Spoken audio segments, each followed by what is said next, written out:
So I would say even the first 2.5 years of my sentence, I was very hardened and unremorseful.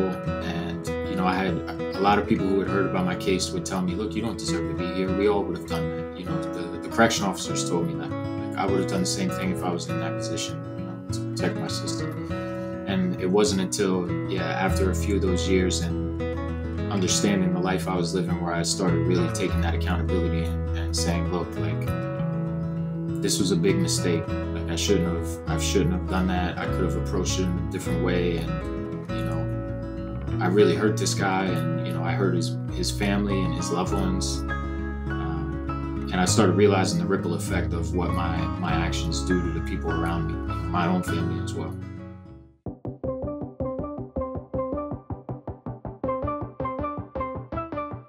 Welcome back to another episode of the Mile 40 podcast. Thank you all for continuing to tune in. I see these episode numbers continue to rise, and man, dare I say it, but we are approaching episode 100, which is absolutely wild to me. To all the listeners out there, I Googled how to write a book. I Googled how to start a podcast. Trust me, guys, if you're out there, you got an idea that you want to go ahead and entertain and try to take down, all it takes is that first step. I'm really grateful that you all continue to tune in. As always, I'm going to make the ask. If you haven't already, please be sure to hit subscribe if you're listening on Spotify, Apple Podcasts, YouTube. Also, continue to leverage the discount code in the show notes if you want to pick up a copy of Audacious or Break Barriers. Means a lot to me. If you purchase directly from the website, I will sign it and send it directly over to your address. Today's guest is a guest I'm really excited to have on. I actually listened to him on another podcast. For those of you that have been listening since the beginning and who have read Audacious, Joe Rinaldi is a guest that I've had previously on the show. He was featured in Audacious, and he has a podcast of his own. It's called Project Endure. And on that podcast is where I met Joshua. Joshua has a really riveting story, one that's going to be sure to touch you and leave you inspired. And just a little bit of a background on Josh. So he fell into a life in the streets at a young age. After selling drugs for years, he got into a shooting and he was charged with attempted homicide. He eventually served 5 years in a state prison. He has since transformed his life and is now a product manager, a motivational speaker, and he's doing tons to give back to the community. Josh, I just gave kind of the short bio there, but I'm excited to dive in. And first and foremost, I just want to say thank you. Thank you for joining me today. Yeah, thank you for having me, man. It's a great opportunity. I'm happy to be here. Of course, man. Like I said, I listened to you on Project Endure, and I immediately had you marked down as someone that I wanted to connect with. And, we've been following each other for a couple of weeks, maybe a couple of months now. And, you're just absolutely making an impact with everything that you put out there. And what I love about you and your story is, it fits in perfectly with the tagline of this show, right? The comeback is always greater than the setback. And your setback was one that, people, I think, are more likely to find, on a Netflix series than they are to find in their personal lives. And so I'm grateful that you're willing to dive in with us. So let's take a step back here, just to kind of paint the picture.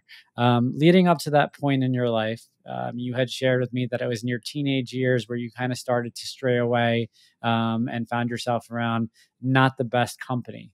Walk me through where you were, like geographically, where did you grow up? And what life was like in your own home that led you to maybe make some misdirection around who you surrounded yourself with. Yeah, so I grew up in Bethlehem, Pennsylvania, which is like an hour and a half north of Philly. I'm a Philadelphia resident now. I've been here for a few years. And I was like a very studious child. I was a nerd when I was growing up. I grew up in a single parent home with my mother and my sister. A lot of women in my life, aunts, grandmother, but no male figures. So no father, no, real relationship with my biological father. He and my mother divorced early when I was a child. So he lived on the West Coast when my mom went back to Pennsylvania. And yeah, I was just into alternative sports. I loved skateboarding. I was a good kid and I did well in school. But eventually I started to look for that fatherly guidance outside of the home. And because I noticed, a lot of my friends, my close friends at the time, they all had their dads. And I kind of noticed something, was missing in my life. So I kind of developed a quality of just looking for that and clinging to people, building strong friendships with other guys outside of my house, and end up getting into the street life when I was 16, starting with selling marijuana, which really wasn't something I was ever planning on doing or wanted to be involved in. But I had got into some mischief as a kid and broke some windows. We had a fine we had to pay, and I needed a way to pay it. And that was kind of like the beginning for me. Um, I'm thinking about childhood, being surrounded, with a lot of women, and not having that father figure, as you called out right there. Um, was it tough for your mother to hold you accountable growing up? I think she definitely did hold me accountable. She was a really strong Italian woman, but she worked a ton. We were on Section 8 housing, and she didn't have a great career by any means. So she just worked a lot of long hours, which kind of left us home alone when we got back from school. And when she came back, being a mother raising two children, it was kind of just like routine. She had to get food made, and by the time food was made and we were situated, it was pretty much time for us to go to bed. And she had to go to bed because she had to be up early in the morning. So we didn't have this like very close emotional relationship. It was more of like going through the motions of just existing in a way. So I did learn, core values from her. She always taught me to treat people right and not to judge people and to be humble and things like that. But I didn't get that. Those certain things that I guess you feel like only a father could teach you, like how to fight, how to defend yourself, how to, be strong in certain moments, and those type of principles. What about, your mindset around what it was that you were capable of? And let me elaborate a little bit. When you were younger, growing up in those circumstances, did you believe, or did you ever have the thought of, you know, potentially making something of yourself, or were you limited in your beliefs around where life could go given your circumstances at that young age? I did have this awareness, which I thought was pretty strange to have at the age that I had, because I each one of the women in my family were a different age, and I would see their particular problems that they were going through. And I did have a lot of thoughts early, like, I'm gonna have to do something. Like, I'm the only male in the family, so I have to, somehow find a way to lead and somehow find a way to succeed. And I think skateboarding as a kid is something that, strangely enough, I really believe helped me develop that mind, because it's more of like you're constantly falling. There's no real shortcuts to learning how to do tricks downstairs and things like that. I was constantly falling, getting back up, falling, getting back up. And I think that quality ended up, following me throughout the rest of my life.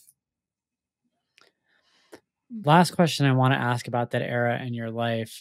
Was there ever anyone who came into your life that represented a father figure that you saw as being that missing piece before you kind of found that crowd? Like, because I feel like, and you said it yourself, you started dealing drugs despite the fact that you knew that it wasn't necessarily the best route to go. Was there ever anyone, whether it was a friend's dad or a coach or a teacher or whoever it was, where you were just kind of in the back of your mind thinking, like, man, like someone like that would have been good for me?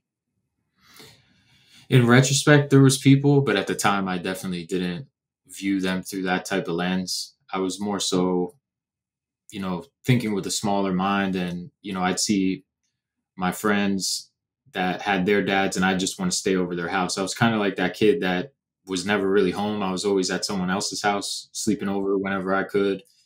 And it wasn't until, once I did start hitting those teenage years, I started seeing the people who were dealing drugs.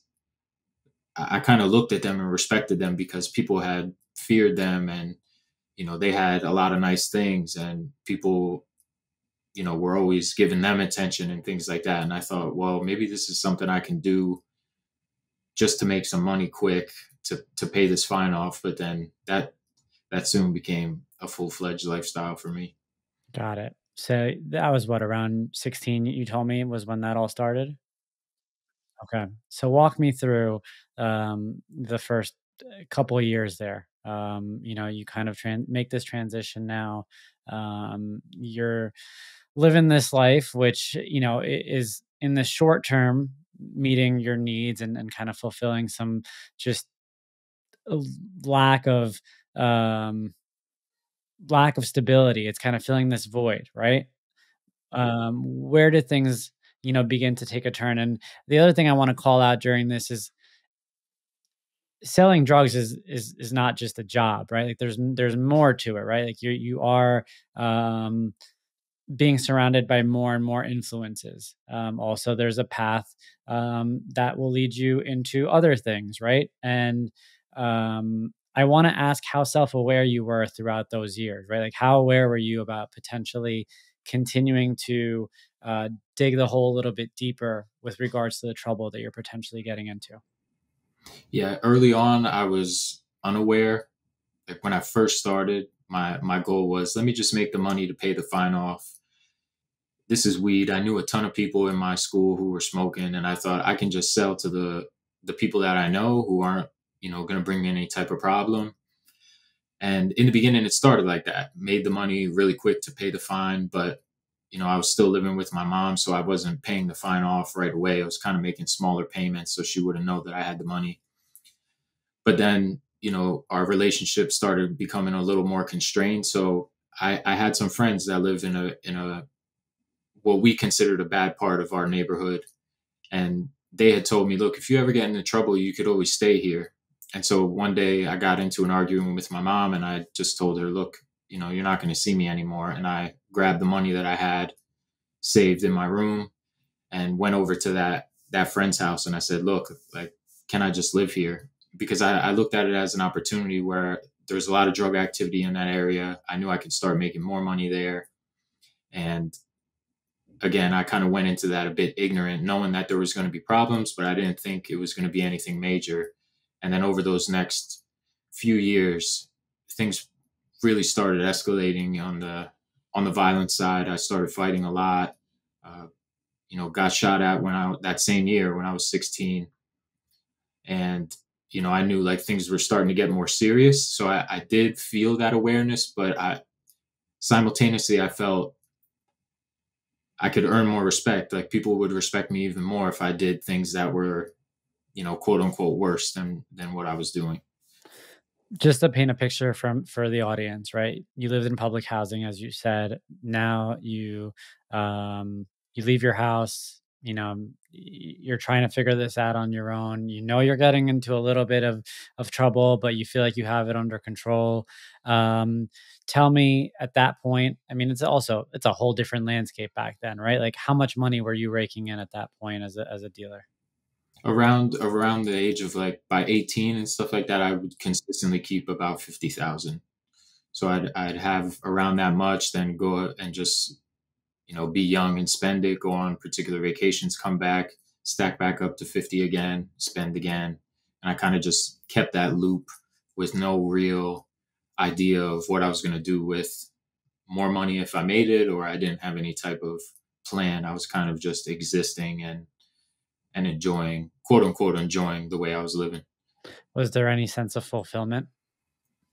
Yeah, for sure. Because I ended up getting the respect that I was looking for indirectly, and the attention, and uh, I was kind of just basking in it. And when I was fighting, I was winning, and people weren't robbing me or anything like that. I did have one incident when I was within that first year as well, where I got robbed. And here and there, you lose money, people get caught up in things, but for the most part, I had things under control, and I didn't feel like I was being watched by police or anything. So in my mind, I was doing everything right.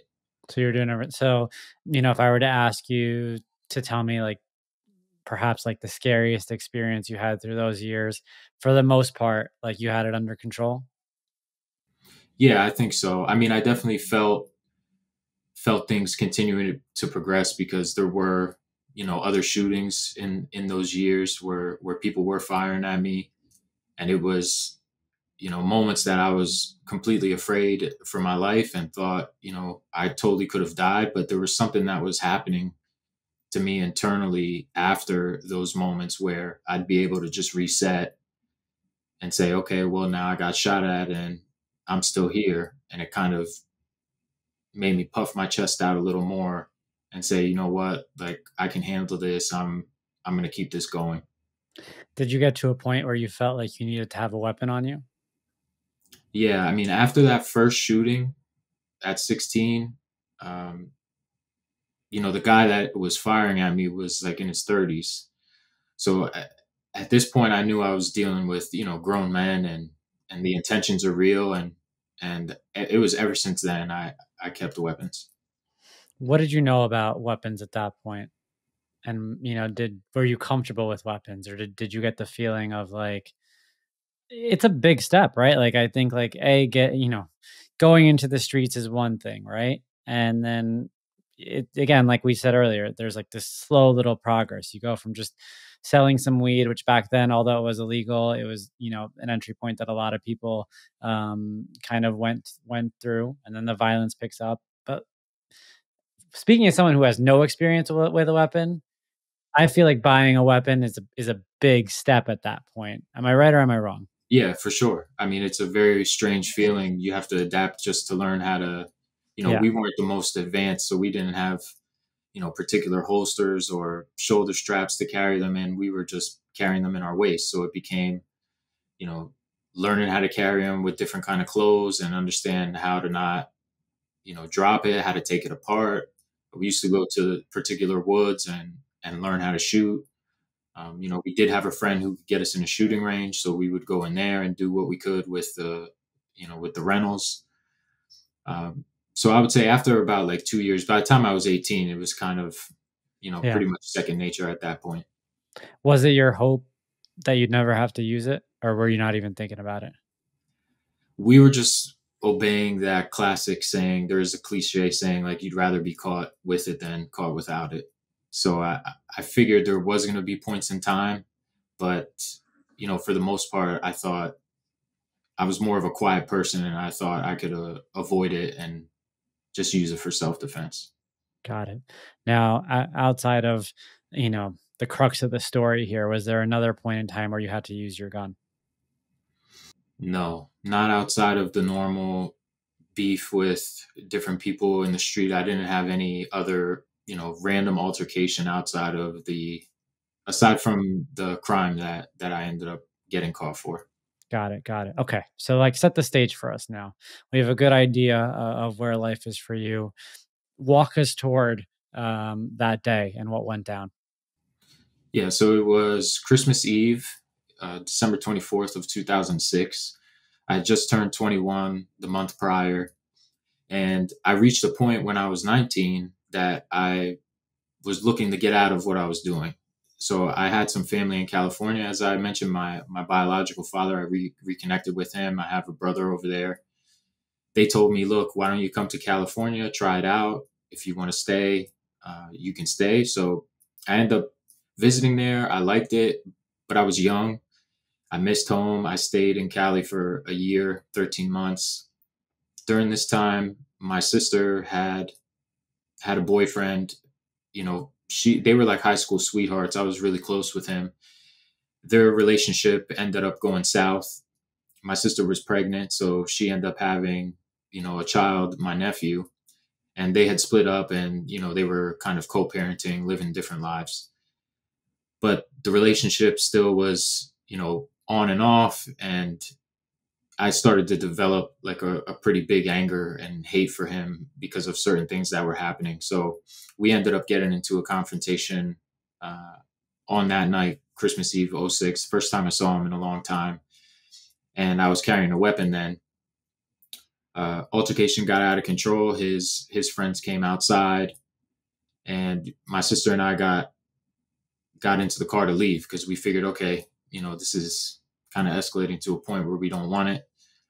And as we tried to leave, he hit the driver's side glass, which caused my sister to let go of the wheel, and the car kind of veered to the side of the road. And at that point, I knew something was going to happen from their side. Two sides to every story, of course, but I hopped out of the vehicle at that point and started firing at them. Was that just an immediate reaction, or yeah? I mean, the points, the culmination of the argument and the escalation and the people coming outside had already kind of primed me to give that reaction, because of, I felt like they were going to do the same thing, basically. And so once the glass got hit, then, I knew it was pretty much as real as it was going to be. So I kind of felt like that was my only choice. So I got out, ran behind the vehicle, start firing. I ended up striking him twice, fired 3 shots. I struck him twice, and the other 2 people who were outside, they kind of just dove in the grass. I could see that they weren't pulling any firearm or anything. So once I felt like, okay, the situation's under control, I didn't need to fire anymore. And I just kind of pushed my sister back into the car because she was starting to get out, and we fled the scene. Put us in your shoes right there, right? You shot someone, first time ever. What's going on inside your head? How fast is your heart beating? Yeah, it's really a disorienting thing to just fire a gun overall. Your ears are ringing, and there was people there. So everyone's screaming. So I'm just hearing this echo, trying to process where everyone is. It was dark out, so I couldn't even see that I hit him. I just saw everybody laid out. And I just felt like wondering, my first feeling was, am I hit? Like, is there anybody else that's armed? Is there anyone else that's about to fire at me? And then my immediate thought after that is, where's my sister? Is my sister okay? And as soon as I saw that was all right, my third inclination was just we got to get out of here, because we were already arguing and creating a ruckus in that neighborhood already. So I know people had already noticed us. And unfortunately, it was a position I've been in before. So I wasn't in a complete panic. Again, my heart at that time was quite desensitized, and I was kind of just in autopilot. Ultimately, was anyone else armed, or were you the only one armed there? I can't say, but what I can say is when the police got there, they didn't find any weapons in terms of them. They just, found him. And that was the story that was painted in the papers, was that I attacked him. So the reason I ask is because I want to dive into your head a little bit at that stage of life, right? And a lot of guys front, right? Like, they've come off as tougher than they really are. And a lot of times the presumption is, like, if I'm armed, they're probably armed. And but then you realize, like, a lot of times guys are just, full of it, essentially. I think that I bring that up because, was anger ever an issue of yours prior to all of this? Or was it something that kind of built up during these years of just evolving on the streets? I would definitely say the latter. The latter. I wasn't an angry kid growing up. I wasn't even someone who was fighting. But I think a lot of those particular experiences that I had in the street, even the one you're mentioning, how some people will say, certain things, and, their actions might reflect otherwise. I think about that moment when I was 16 and I heard, a grown man saying he was going to kill me when he saw me, and then he damn sure tried. So I kind of felt like I carried that with me when I hear people, throwing out specific threats, and they're older than me and they're, mature adults. again, it's something I have to take serious. And I think that was, that played a factor in some other incidences for me where I kind of just pushed the gas instead of really addressing the situation. Maybe it could have been handled in a different way. You're soft spoken. You're even keeled now. Were you always like this, or uh, is this part of like the evolution after everything went down? Now, like, were you always as calm? Like, you're very calming. There's something about you now that's, you know, it, it's it's meditative almost just hearing you speak and reflecting on it. But my question is like, is this a new version of you? It is a new version of you in some ways, but just the way that you speak and the way that you take time to process and think through your thoughts. Were you always like this, or was it back then a different kind of person, like even someone who was maybe quicker to speak and less to think? Yeah, definitely more of a react and think about it after type person than, uh, I do hear that a lot now that I'm calm. And I think it's more so just, the gratitude I have from the things that I've been through, that, everyday life now is I just view problems a lot differently now. And, I'm just Yeah. thankful to be here. Yeah. No, and we're gonna get there, and I see that, and it's very evident, like in this conversation right now, like people who have been through, um, traumas of sorts, or have been through just negative experiences that have scarred the trajectory of their lives, ultimately come out on the other side, if they make it on the other side, with a completely new perspective. And that new perspective is not just something that, is something that they keep within, but it's even reflected in how they go about daily conversation like this.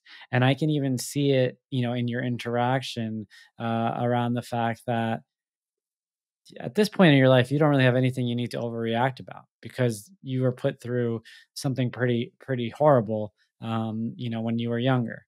And so let's go back now. You get back in the car with your sister. Where do you go to immediately? So as soon as we make the first turn off the street, my instinct is like I start taking the gun apart because I knew police were on the way, and sure enough, they were. And we made it about a mile down the road, and I had saw out of the corner of my eye as we passed, I saw like one of those sewage drains, the kind that isn't the circular lid, but the vent kind that it like there's a big hole on the side of the curb and there's a big vent. So that was something that we have done in the past to like ditch a weapon if we're close and we need to, get it off of us. If somebody's chasing us or whatever, maybe cops are chasing us, we throw them in a sewage drain if we have to. And I just didn't tell her I was going to do that, but I just told her, pull over right here. She was screaming, and I just gave her a hug and I told her, you're never going to see me again. Like, because I understood at that, as we were pulling off, okay, this just went down. There's witnesses there. There's clearly people who are not harmed. And I know they're all going to tell the police that I did it. So I knew I was going to have to run from this in order to to settle in and figure out what the issue is. So I just told her, look, you're never going to see me again. Tell the cops whatever you want. Gave her a hug, and she got out and floored it. And I just threw the gun in the sewage drain. But as soon as I did that, I saw these 3 cops, blazing down the street that I was standing on. And I just thought to myself, look, there's no way they're going to know this is me. Like, I'm far enough away now. So I just stayed on that street instead of running. And I just put the phone up to my ear, and I had a Motorola Razor at the time. It was just such Oh an yeah, old I phone. remember those.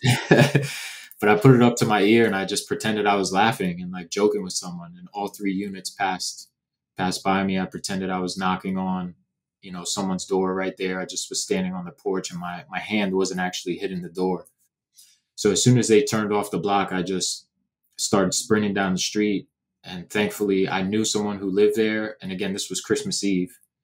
There was a couple I knew, and they had their screen door open. I could see like their whole family in there, like having a Christmas party. So I just went up to the door, knocked, and put on the mask. Like they answered and they were like, Josh, what are you doing here? And I'm like, oh, I was in town. I just wanted to, I was in the area. I just wanted to say what's up, Merry Christmas. And once they let me in, you know, the guy that I knew there, like when I hugged him, I just whispered to him, hey, can I talk to you? And he took me to the side room and I just said, look, I can't tell you what I did, but I'm in trouble right now. And I just need to use your phone and I need a trash bag and I need a different, jacket if you have one. And he didn't even think twice, didn't ask me anything. And I called for a friend to come and pick me up. Hey, Mile 40 fam. I get asked a lot about my training programs and how I set myself up for success to cross finish lines all over the world. Well, I'm going to let you in on a secret. Recovery is half the battle. And in order to get that recovery, I rely on clean sources of protein. That's why my go-to protein shake is Owen. Only what you need. I have one after every single workout. 100% vegan and plant-based, Owen's plant-based shakes use a multi-source protein blend of pea, pumpkin seed, and flax seeds to include all essential amino acids to promote optimal daily health. Uncompromised taste. Owen brings together the essential elements of advanced nutrition, amazingly clean ingredients, functional superiority, and uncompromised taste. Now go ahead, go to www.liveowen.com. That's spelled LIVEOWYN.com. Use code MILE40 for 20% off your next purchase. Only what you need. Wow. Oof. A lot to digest there, and I'm trying to think even where to start there. At that point, were you still not speaking to your mother? Yeah. I had went to my mother's house right before I had went there to visit for the holiday, but we weren't close. I was just going through the motions of it's Christmas, my sister has a baby now, like I have to show up. Yeah. And I was only there about 10 minutes before we left the house to go to the place, which ended up us getting into that confrontation. Got it.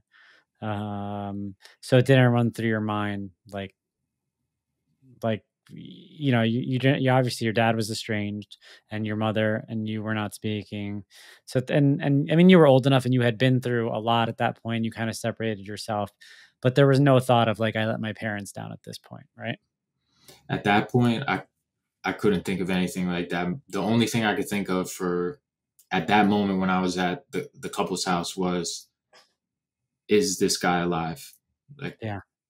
Or, if he's dead, I'm going to be, doing life in prison for this because there was people that saw it. Makes sense.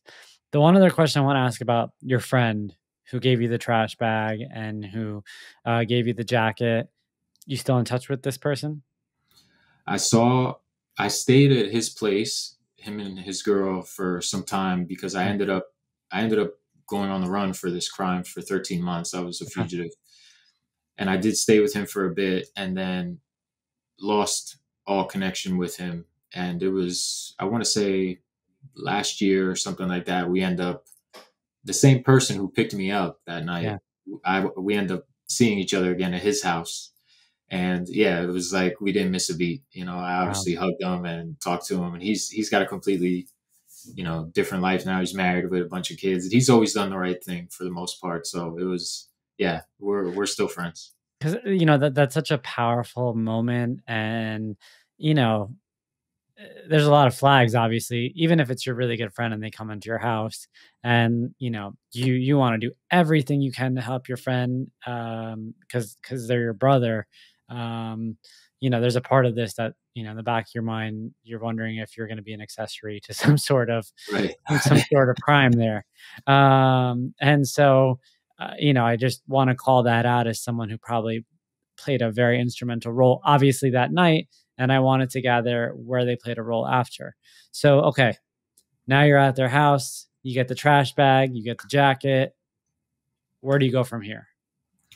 I called someone who knew, about the problem that I had with this guy. And he already knew, like I had kind of told him, the next time I see this guy, it's going to be bad. And he told me, if anything ever happens, like, call me, like, I'll be there for you. And he was actually a friend that a lot of my like normal circle didn't know that I was close with him.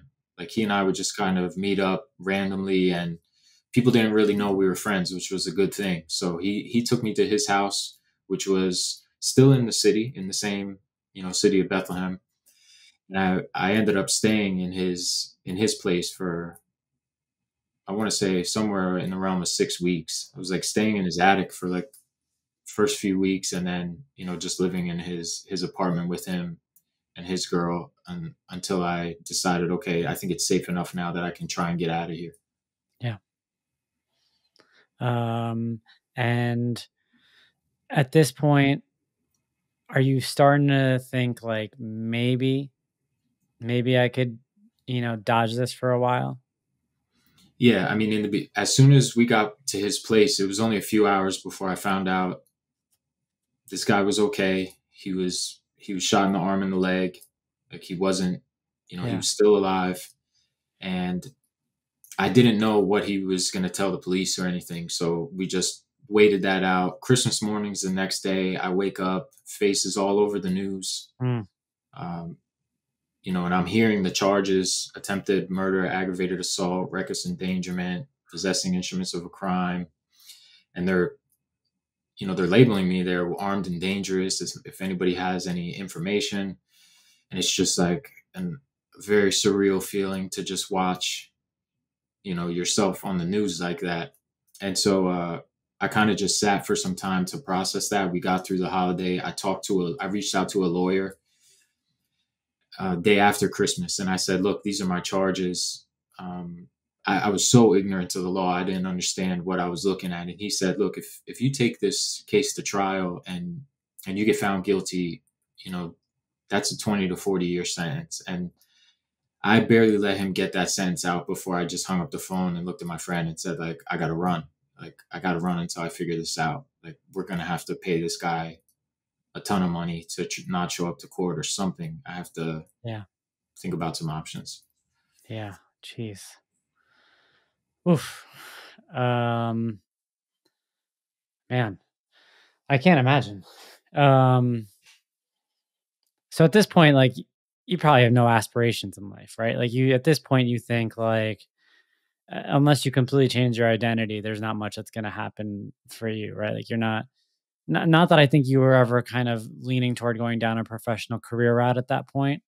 But were those thoughts racing through your head around like any shot I had at a normal life is pretty much gone at this point?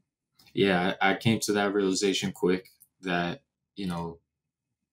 life was pretty much over at that point until I came to a solution. And I tried not to, let those moments break me, but just tried to think, what could I possibly do?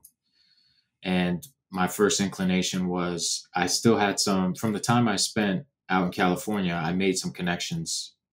They weren't the healthiest connections, but I knew some people that weren't my family, that my family didn't know about, and I could get out there and get with them because they were all into the same life. And I knew if I could make it out there, I could probably get, some sort of new identity, or at least work until somehow I came up with some idea. Like, I didn't know if there was a statute of limitation, if I had ran long enough that they couldn't arrest me after a certain amount of time. I just knew I needed to get out of Bethlehem because I was afraid.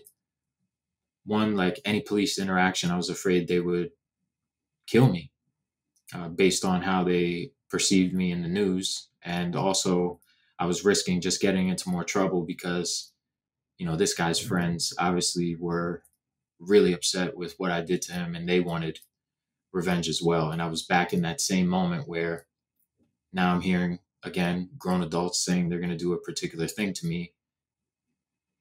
Part of me wanted to stay and just go to war because I felt like I didn't have anything left to lose. But I did end up making my way across the U.S. via bus to California. What was the thought process there? My first thought was get out there. I could hide out with them, still sell drugs, and make a lot of money, enough that maybe I could convince him to recant his statement at the preliminary hearing. Because I did see friends walk from charges that serious at a prelim because the victim, refused to show or refused to testify. So I considered that as my first option. Let me ask you a question. Did the thought even cross your mind ever to um to take any sort of responsibility? And it's okay if it didn't, but the question, like, did it even cross your mind about, like, maybe I just, plead guilty and hope for some leniency? I thought I could always do that, when that time came. My family wanted me to turn myself in. That was at least the word that was getting to me. They thought it was going to end worse. And my biological father was like, the longer you, like, no one should live their life looking over their shoulder the way you are. Like, just go in and get it over with. And we're going to be here no matter how long they give you, like when you get out. Got it. All right. So now you get off the bus. Then what happens? Then, unfortunately, although my environment somewhat changed, I took that same mindset and those same habits with me. So it wasn't long before I ended up getting in trouble over there, to the point where I couldn't stay because I just got into the same problems, you know, beef with other people, um, feeling quote unquote disrespected the way, certain situations were handled, getting violent. None of that was really changing. I thought I'd be responsible enough to be out there and be low key, but it was kind of the inverse of where now I know I'm far away from home where people don't know what I've done. So I could probably get away with some more stuff here. And it wasn't too long before I had to leave there. I did have some other connections in Texas. And I went down and I was living in a really nice neighborhood there. And that was pretty much the end point for me because the neighborhood was good. It was like doctors living there, lawyers and stuff like that. So it was people that I couldn't sell drugs to these people. I Yeah. couldn't make any money. I couldn't find anybody that I could hang out with. And I just was running out of time, running out of money. And that's when I thought, okay, I need to go home. And that's where I ended up getting caught shortly after. So at this point, are you just living off whatever cash you had? Yeah. Got Yeah. it. So there's no like, you weren't leaving any traces, right? Like, I'm sure you weren't using like an ATM card or anything like that, or giving anyone an ability to really catch on to you. Right. Everything was like prepaid credit cards, or cash. Got it. Okay. So now you decide to go back to the East Coast. Mhm. What prompted that? Just no longer being able to stay where I was in Texas, knowing I couldn't go back to the West Coast because of the problems. Crumbs there. And I Okay. figured, yeah, let me go back to the East Coast and try and put this issue to bed, in a way. But it Where's the wasn't. first where's the first place you go when you get back to the East Coast? I stayed with some friends again, that a family that I stayed with while I was on the run. Yeah. Went back with them because everything worked out the first time. So I felt like safe doing that. Stayed with them for some time, and I just went to visit some other friends who had beat a case in the same circumstance. Got charges dropped at preliminary hearing. So I thought it was safe to go and see them. And little did I know the DA had refiled those charges. So the police ended up coming to pick them back up, and I was with them, and that's how I ended up getting apprehended. Were you self-aware at that point? Like, you're going to your friend's place. Do they know? At that point, do they know what you did? Yeah, they knew, and they were, I had saw them prior to, while I was on the run as well, and they were trustworthy people. Like I knew they weren't people that would set me up or turn me No, in. not to set you up, but did they have kids, for instance? No, Okay, no, got it. no. Okay, They were, single guys got living it. on their Okay, own. And got it. Okay, all right. So now you're back. You're back. What happens at that point? we go. So it's two guys. I'm at the one guy's house, and we're going. We get in the car to drive to the other guy's house, his mom's place actually. Um, And right as we're pulling up to the mom's place, we see like a fleet of units start, like a paddy wagon down the street starts easing out of the corner. I could see one in the side mirror, turning onto the street again. And it was just like this moment where it just like, I just felt, damn, they're here for me. Like, this is it. And it was just like, I don't even know how, I still don't understand how quick. It was just like 3 or 4 units were literally just around us in like a second. And all 3 of us jumped out of the car at the same time. At the moment, I had a 40 caliber handgun on me and some drugs. Uh, and somehow, some way, when we all got out of the car, the first officer had like racked his weapon and pointed it at one of my friends and kind of grabbed him by the arm and kind of like hip tossed him. And the second one went at my other friend. And I don't know how I made it through, but in the moment I got through all of them, was running up on the porch of my friend's house. And it just so happened that the mother was like opening the door to come outside, didn't even know any of this was happening. And she was like backing out of the door backwards. Like, she had opened the door and turned around and was like stepping out backwards. And I just like blazed. There was just enough space for me to just like blaze right past her into the house. She didn't even know I was in there. She didn't even see me go in the moment. And ran up in the bathroom because I couldn't get out the back door. There was units back there. And I was in the bathroom. The police came in and they were like, I heard them yelling like, "Man, we're searching the whole place. It doesn't matter. This, that, and the third." And I'm standing there with a gun in the bathroom looking at myself in the mirror like, holy shit, what do I do? Like, this is the moment. And I reverted back to that same habit and started taking the gun apart. Took it apart, put some pieces in the trash, some in between some towels. I took my jacket off. And I tried one more time to put the mask on the same way I did Christmas Eve walking into the couple's house. I walked down, rubbing my eyes, acting like I was someone that lived there, and I was just waking up. And at first they were buying it. Like, there was like 9 officers in the living room. And they were like, "Oh, sir, don't worry. Just come down here. We're looking for," they had their warrant with the people they were after. And it just so happened one of the officers who was there was like my drug truancy officer from high school, who just screamed out like, "That's Josh Holi." And it was just like this, everybody just pulled their guns out and you just heard that, all those consecutive clicks, and everyone was just screaming at the top of their lungs, like, "Get on the ground." And I did the classic, turned around, hands behind the head, interlaced the fingers, and I knew it was a wrap. Over. Jeez. It's like straight out of a movie, man. Yeah, it sure felt like it at the moment. Straight out of a movie. Was there any sense of relief of it's over when you got down on your knees? Yeah, as soon as I started like feeling the cuffs, and like I was like, wow, like I don't have to run anymore.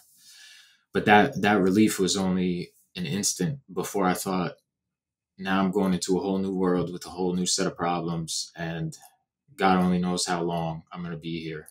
And that feeling just made the feeling of relief feel like it never really existed. quickly. Yeah. Well, it's just interesting, right? Like that you get that feeling for a second of like, I'm free, I don't have to run anymore. And the irony of it is you're chained up at that point. And then all of a sudden everything changes. Just to educate the audience, walk us through what happens after there. And just so people know, like in that kind of situation, what even goes down. So yeah, they put me in the back of the car. They're searching the whole place. And at the time I had just asked the officer, like, "Look, is your body cam on?" He said it was. So I said, "Anything you find in there is mine." And he asked, "What room in the house were you?" I said, "Every room." Like, I just wanted to take the blame for anything. I knew my friend may have had some stuff in there. I didn't want anybody to get in trouble. And I just thought, I'm going away for a long time. I'll take it all. So yeah, they end up finding the gun and in there, the drugs I end up flushing. So they brought the gun out. And yeah, I was charged with that. They put you in the back of the car, take you down to the station. This is like substation at first. Whole lot of people applauding when they brought me in there. It was it was a pretty, for our city, it was like our high profile case. Stayed in holding for some time. They tried to question me, but I just, immediately asked for a lawyer respectfully. And yeah, they took me down to the county about 2 in the morning. By then it was raining, and you go into the county, they strip you down, and you go into intake for 3 days, so they could do like medical testing, mental evaluation, before they send you into general population. Um, just walk us through really quick. Being in a holding cell, what's that like? Was there anyone else there with you? Nobody at the time. I mean, they did end up taking the other two people that I was with down, but they like held them in a different, we weren't in the same cell or anything like that. And I couldn't like yell or talk to them. So I was alone. The cops were, some were doing what they do, telling me, damn, like you're done, you're about to go upstate for 10 plus years, like your life's over type thing, trying to scare me. And I was quite numb at the time. Like it just felt empty. And I kind of felt like I wasn't even in my body, that I was like what I was viewing out of my eyes was just like me, like watching a screen and just watching this whole thing happen. A really numbing feeling. Are you in fight or flight at any point during this, like mentally, meaning like, is your mind racing at any point, whether it's at the holding cell or intake, or even once you get into the general population, around what your next move is going to be strategically to find safety, even for yourself, or to find just a sense of just comfort, if you will? Strangely enough, I know this might sound to some listeners like it doesn't make any sense, but I just felt like even though I haven't physically experienced that moment, I've played it out so many times in my mind that I just felt like my brain didn't know the difference. Like I was there. I knew this moment was coming, and I was just in the moment understanding that this is just part of the decision I made. I felt accountable in the sense that I made a decision. I need to live with it. And the fact that I was in my county, in my hometown, and I understood I was going to like maximum security. I knew people who were in there, so I didn't feel alone in that sense. Like I knew, like, okay, I'm going to maximum security. It's going to be terrible, but at the same time, I do have friends up there. So for now, things are going to be, they are what they are.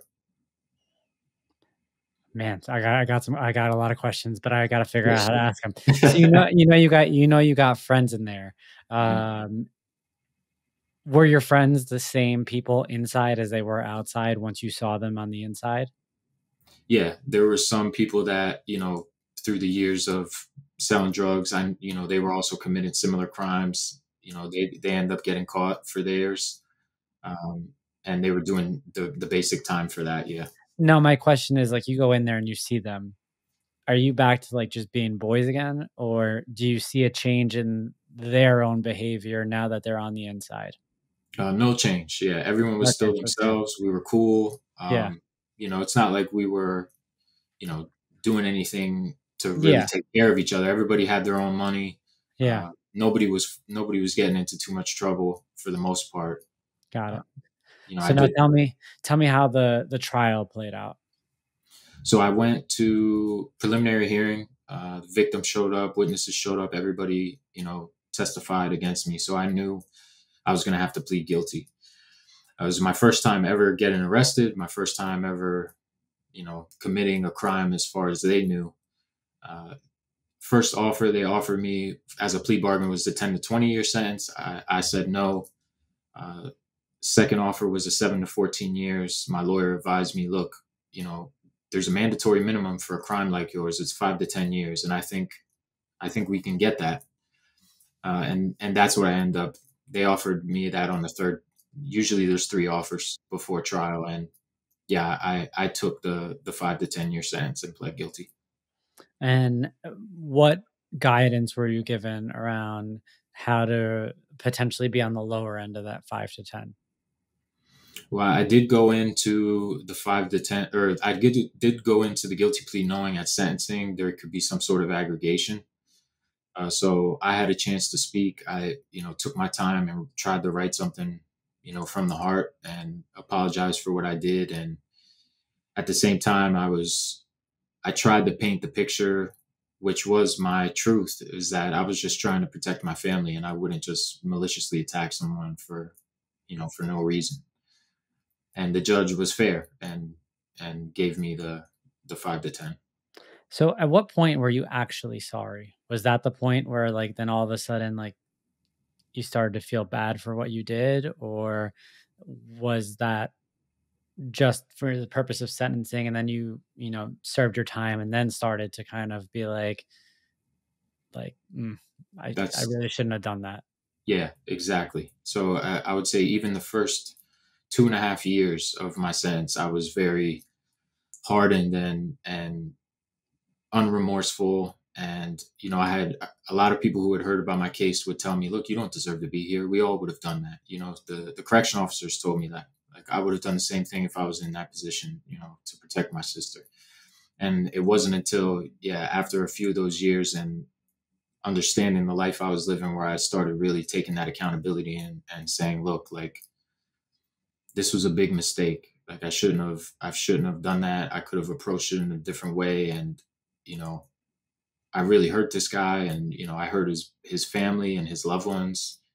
Um, and I started realizing the ripple effect of what my actions do to the people around me, my own family as well. Was that when you hit your lowest point, during your sentencing, or was there a certain point that was like, you know, rock bottom for you? There were several points through the first 2.5, 3 years. Primarily, all those rock bottom moments happened upstate once I left the county and went into, serve the remainder of my time in the state prison, which is, what we all do when we're given a sentence greater than 2 years. Just, yeah, these particular moments of, parts where I just feel like, what am I doing here? And like, how much I felt like I didn't belong there. Like, I understood that I belong there in the sense of what I've done, but I kind of went on this whole journey of self discovery in the sense of, who have I become at this point that my life has culminated in this? Like, is this the end game for me, where I'm just in a cell?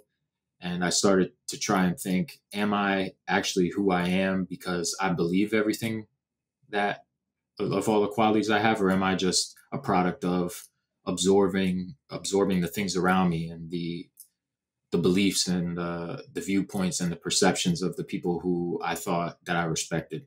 And so I started to redefine what all those things meant to me, and started to basically just construct a person who I thought was respectable and a person of character. And it was through that cultivation that I started understanding, like, the remorse, the accountability, the feeling of wanting to change and be somebody different. What sparked that journey? Was there, certain influences that kind of slowly started to play a part in helping you discover all that? Or is it simply the fact that if you spend that much time isolated under that kind of circumstance, um, your mind has nowhere to go but to eventually like face itself? So was it that, or was it the fact that you had some influences who played a role in helping you begin that journey? I wouldn't say, I think it's a combination of both, but I Mhm. wouldn't say there was particular people that truly influenced me, but more so the events that I was seeing and the way I was internalizing those events. So, I know I've mentioned this in previous uh, discussions. Like, I saw somebody, I've seen a lot of people get stabbed up really Mm. bad, uh, to the point where, they have to get airlifted out of the prison, or, Yeah, they come with a golf cart and they put him under there unconscious while he's, leaking out. And yeah, I haven't felt internally any real way about it, where, we're walking to breakfast and you see somebody get hit and they're unconscious, and you just step over them and keep walking to breakfast like nothing's going on. And it was those realizations where I started to see, like, what kind of person am I becoming? And these things aren't a big deal to me.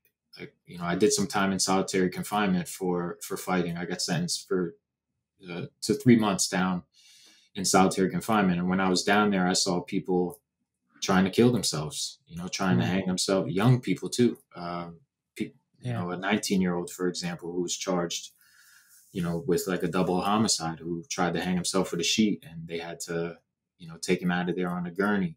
And it's like moments like that where I just think, you know, I've lived my entire life up to this point. You know, I'm in my mid 20s, and this is what I'm doing. Like this, it doesn't make any sense. There was people in that solitary confinement block that haven't seen a car since like 1990, and like there's people like making fun of them for that. Like it, you know, those moments really stack up collectively, and definitely, you know, had me starting to view my future in a whole different way. It's incredibly powerful. Thank you for sharing that. You know, it's just, I really hope the audience is taking this in, because it's really hard for a lot of us to put ourselves in that kind of situation. But I do think it's just incredibly important to put things in perspective, because although we may not be in that specific situation, a lot of times we go through life and, you know, you're in Philly. I've been in New York. Like we see stuff all the time on the streets. And a lot of times we just keep moving. You know, we keep moving and we don't take a second to think about the people around us and how they're impacted, and what they're going through.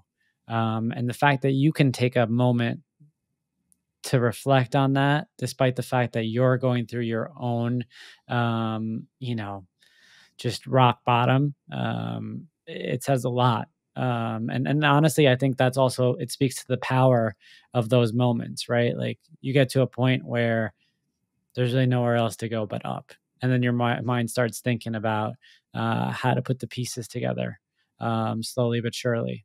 So now you have how much longer in your sentence? Because you ultimately did what, 4 years, right? Or did you do 5 full years? Yeah, I did the full 5. Yeah. You did the full 5. Okay. So you're about halfway through your sentence right now, and you start having, you know, these thoughts, and you're starting to rationalize, and you're start to put the pieces together. Was the last half of your sentence pretty positive? I don't know if positive is the right word. Was it more, you know, progressive in terms of shaping you at that point? Yeah, absolutely. I mean, I was always throughout the whole sentence, even though I didn't shape up mentally until just after halfway through, I was reading and studying and trying to make progress in that aspect. But the last half was really, I started to embrace like a fitness journey, get myself in shape. You know, started studying things like different languages, you know, visualizing, journaling, writing how I wanted to be down on paper and reading it. My schedule almost became like, in a way, militant. Like I buried myself in a routine that, you know, I didn't want to let anybody else be a part of, and just was trying to be as constructive as possible. So those last few years really gave me the momentum I needed for when I did come home. I was able to just continue that momentum. So, well, and you're not the first person who has come on this show that's had to deal with time in jail or prison, for that matter. And there's been some mixed reactions around people's experiences. It sounds like the institution kind of did its job, right? Like it put you in there. It made you face your demons and kind of battle it out, and ultimately hit that rock bottom. And then on the back half there, you know, you're doing the work to visualize and to build the person that you were going to be, you know, once you came out. I know it's crazy to say, but is there any part of you that's grateful for that portion of your life? Because otherwise, if you continue down your path, you would have still been in the streets.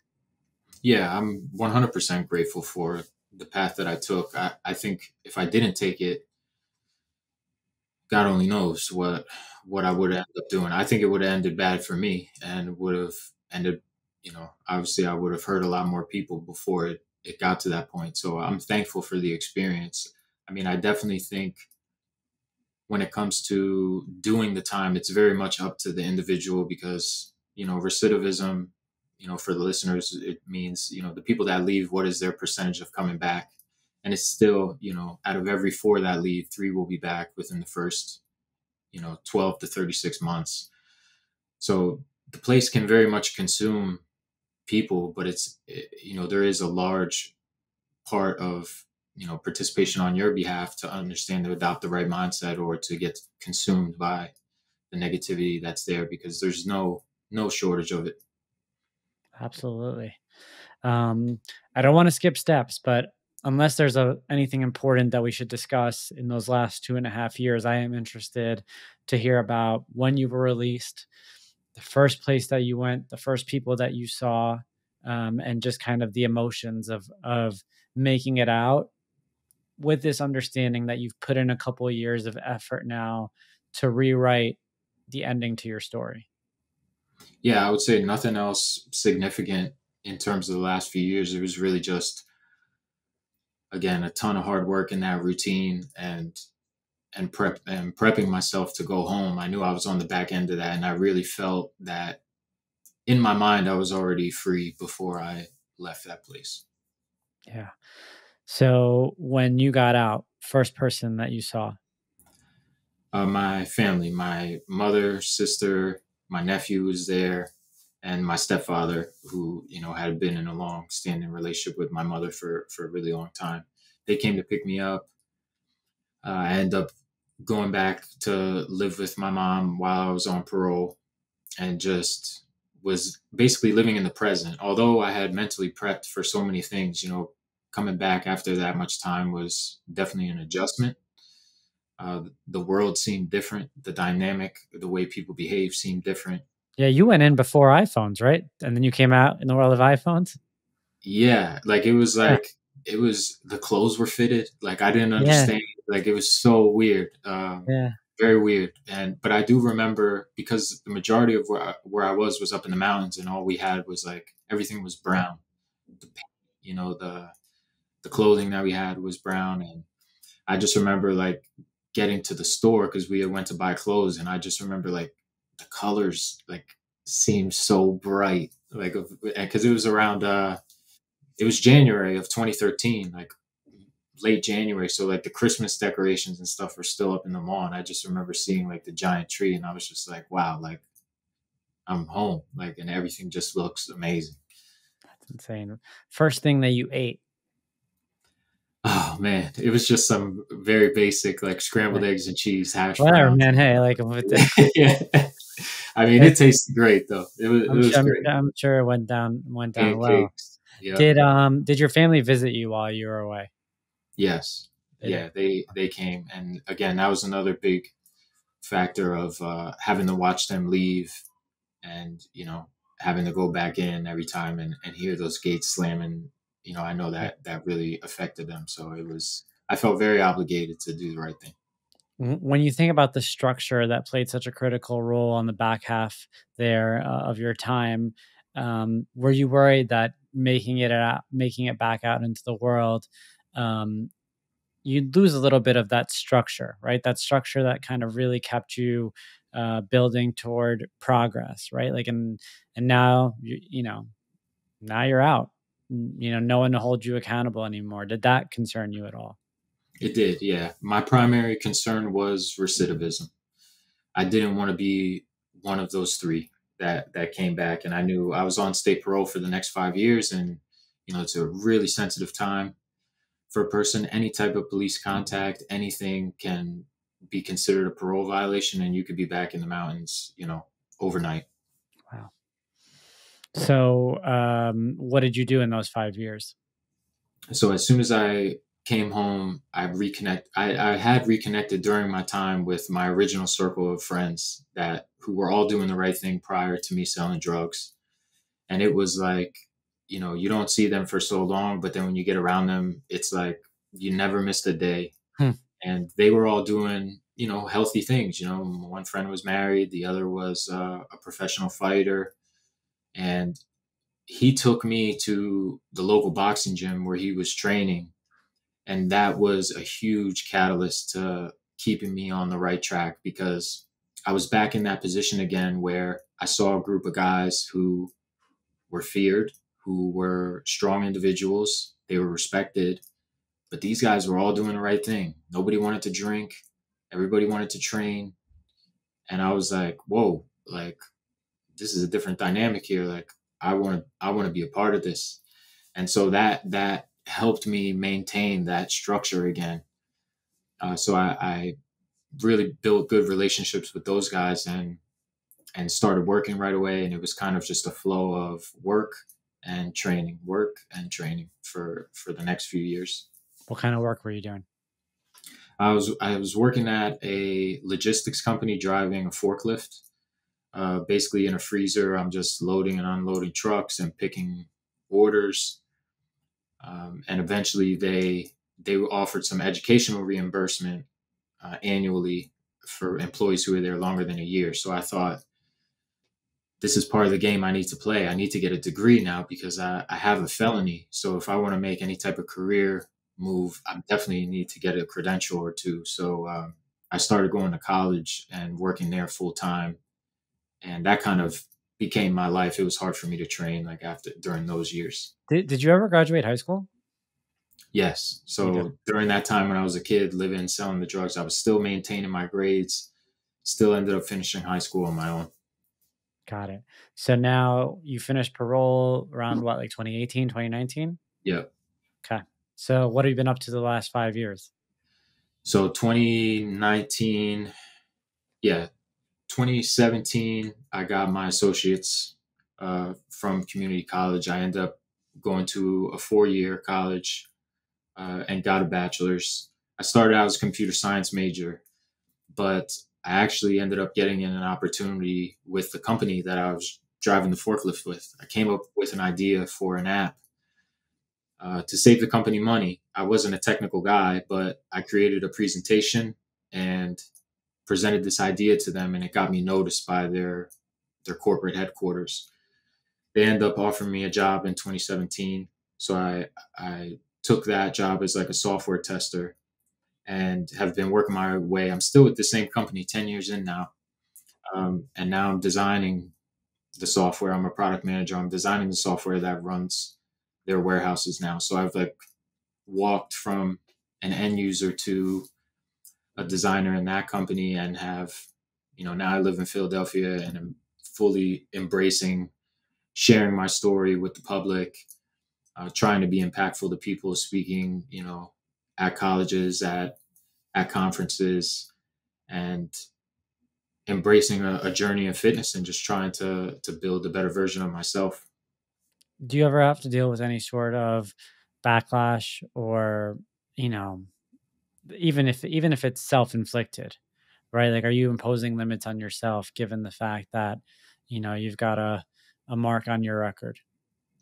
Yeah, I think I'm so used to it being a roadblock that it's almost like roadblocks aren't the roadblocks to me anymore. It just is a turn, like if it's not meant for me, so be it. I fully understand people's perspectives when they hear about what I've done. Maybe they feel a different way about me. I've accepted that as a reality. Yeah. But for the most part, I try to never use it as an excuse or as a crutch. And I think that that's one of the big reasons why I've been able to continue to move away from it. I mean, there's days, Bishoy, I don't even feel like I couldn't even believe I went to jail. Like, yeah, I mean, there's no part of me, from the part that has known you for a little bit now, that can look at you and think that you did what you did. And I don't think that's because you're hiding it or like putting on a mask like you did when you were younger. I think that this is who you are. I think this is who you are. And I think that who you were, it was a product of the environment. I think it was a product of being around the wrong people, being taught to behave a certain way, picking up on behaviors that, again, are driven by just seeing and to your point, not even having a male influence in your younger life. Like, that all plays a factor. in all of this. And I'm sure that I'm telling you stuff that you already know. And I'm not saying this because I think you're a really good guy and I want to make excuses, but I am saying this because I do firmly believe in comebacks. I strongly believe that you came back to a level of grounding, that you are who you were meant to be, and that you are who you want to be for the future generations. And if one day you have kids of your own, you don't have kids, right? No, no. Yeah, one day you do have kids of Yeah. your own. This is gonna be their dad. Not that guy. Because that guy wasn't real. That guy was just a product of his environment. And so I see it very clearly, my man. I appreciate that, man. Thank you. One other thing I want to ask you about is around, you've obviously built a comfort level speaking about this and kind of going about and using it to inspire and uplift others. When did you start, publicly speaking about it? And what are some of the things that you've learned about yourself as you've started to publicly share your story? So the first time I ended up sharing it was in community college. I was taking a speech class, and there was a girl in there who gave a speech. We were supposed to pick controversial topics, and she gave a speech and said people who are doing life in prison should just be killed. Like, they should get the death penalty because they're just wasting our tax dollars. And I hadn't told anyone in the class like what had happened to me, and she was serious, and people were agreeing with her. And I knew that was kind of a point where I can use the class to tell my story. And so I end up sharing it on in a speech of where I'm just talking about obstacles and things people can face as they're growing into being an adult. The whole time I'm talking about myself, but they don't know, and I reveal that at the end.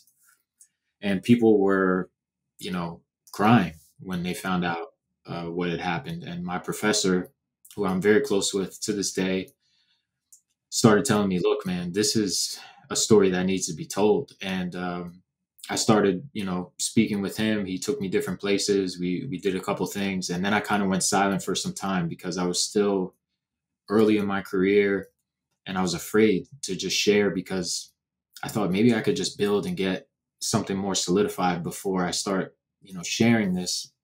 The story will have a lot more merit, and I won't have to battle so much in a way. So I kind of just stayed quiet for years, and then it wasn't until about a year and a half, 2 years ago, where I really started feeling more inspired, and I started creating content around it on Instagram a year ago, and ever since then, it's just been whenever I get a chance or an opportunity, I just jump and try and impact people. And what I end up learning from myself is like it gives me a lot of purpose.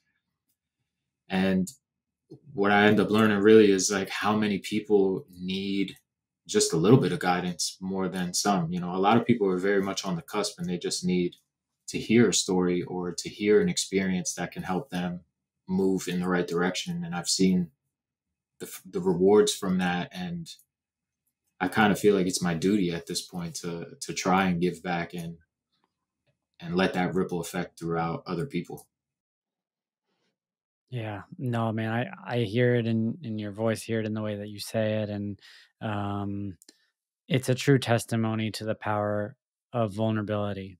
There was vulnerability is just it's so important for so many reasons, and it's something that scares a lot of people. But one of the key themes that has resonated throughout this show on multiple occasions, and this makes me think of the Michael Chernow episode. Michael ended up going down just a horrible path and OD'd on heroin at one point before he turned his life around. And one of the things that really stuck out about him was his ability to be vulnerable about just everything that he had gone through to get to such a dark place, and his life completely turned around. And it's something that like it never left me, in terms of just seeing that power of vulnerability radiate. And I see that with you as well. And the thing about vulnerability is it's scary. Like I don't have a story similar to yours or his, but I remember the very first time that I wrote down my story, I shoved it in a drawer and I sat on it for like 6 weeks before I ever shared it with anybody, because I realized that if it went out there, that was it. I was going to be exposed. And if I was exposed, you know, it for better or for worse, it was going to be over after that. And I don't think I've ever come across a situation where vulnerability didn't pay off tenfold in the positive direction. And so I just want to say thank you. Thank you for, walking us through your journey, for being open about it, for just showing us the power of those years, that back half, the 2.5 years there, the ability to slowly put the pieces together, in the darkest of places, away from everybody, on your own, to build that discipline, to constantly motivate yourself, and to build that vision, and do everything in your power to see it through, once you were given the freedom. And so, I just want to wrap it up by saying thank you, man. Thank you for coming on, and thank you for sharing all that. Dude, thank you for having me. And you described that to a T, dude. The drawer, the words in the drawer, I definitely can relate. It is a vulnerable feeling, but I agree, it totally pays. Thank you, brother. I appreciate you. Appreciate you, man.